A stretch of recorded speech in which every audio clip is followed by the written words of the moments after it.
reason why nobody ever is allowed to look at history. If you take a little look at recent history, you'll see what's missing. There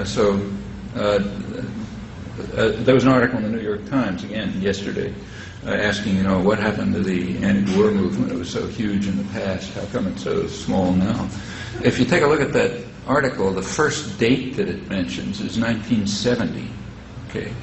And it says, there was a fantastic anti-war movement in 1970. How come it's not like that now? What it didn't say is what happened before 1970. And it's not because the reporter is concealing it. She probably doesn't know. You're not allowed to know that when you go to school. What happened is that, and this is so little, it's almost unknown, but it's a fact. The war began publicly in 1962. It was in 1962 that the Kennedy administration publicly announced, not secret, that the U.S. Air Force is bombing South Vietnam, authorized chemical warfare to destroy food crops, beginning to drive millions of people into what amounted to concentration camps. That was after 7 years in which the U.S. client regime had killed maybe 70 or 80,000 people, and they couldn't control the population, so the U.S. went to direct aggression against South Vietnam. South Vietnam was always the main target of the attack. The rest of it was horrible enough, but it was peripheral. That's 1962. How much protest was there? Zero. You literally couldn't get 2 or 3 people to talk about it in a living room. Protest didn't begin for years. I won't run through the story, but as late as 1966, early 1966 in Boston, pretty liberal city, we literally could not have public protests against the war because they'd be physically broken up with the applause of the liberal press, by students, incidentally, marching over to smash them up.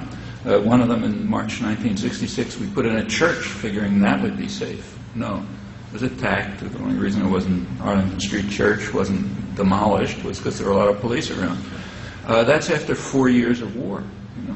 By then, hundreds of thousands of people had been killed in South Vietnam. There had been, saturation bombing of densely populated areas. The war had extended to North Vietnam for a year. You still couldn't protest it because nobody was protesting.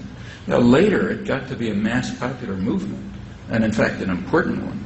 By 1969, around 70% of the American population regarded the war as, quoting from polls, fundamentally wrong and immoral, not a mistake.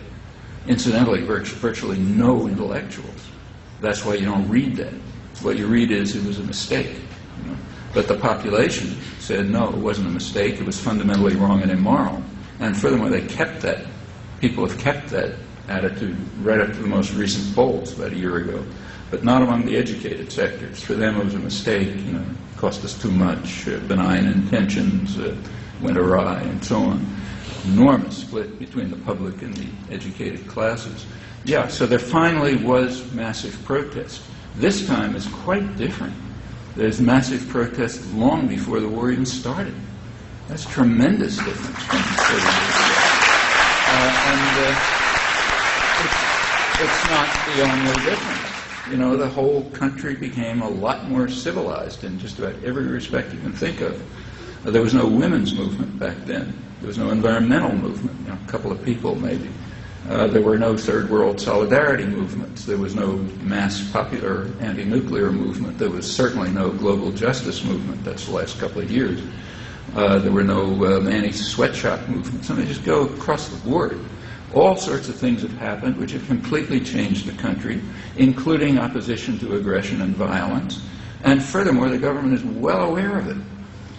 When the first Bush administration came in 1989, any incoming administration gets an intelligence review of the world situation. Well, usually it's secret. Maybe if you're lucky, you'll find out about it 40 years later.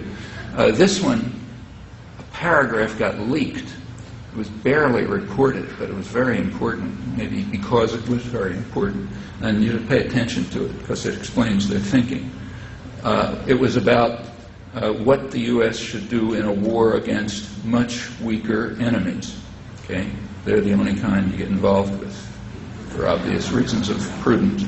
It said in the case of a war against much weaker enemies, we must win rapidly and decisively, because otherwise political support will collapse. It's understood to be thin. It's not the 1960s anymore, when you could go on and massacre people for years and years without any concern about opposition. Now you take a look at the interventions in the 90s, that's what it is. You want to intervene, you first build up an image of some genocidal power going to destroy us or something or other, and then you win an amazing victory over a much weaker enemy decisively and rapidly. Kind of what you're watching now. That's the only kind they can fight.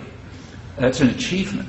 Now, these changes in the country did not, it's like the legacy I talked about before, they didn't come as a gift. They came because people like you were out there in this working day after day to change the country. And it worked. It's a different country, a much better one. There are also efforts to drive it back. Guys with power don't like this. So, of course, they're not going to give up. They continue to fight their own war to drive it back. And if people who are concerned about these things give up, they'll win. Those who feel depressed about what just happened just don't understand. It's a major achievement, what happened. Not enough to have stopped this war, but totally different from in the past. That's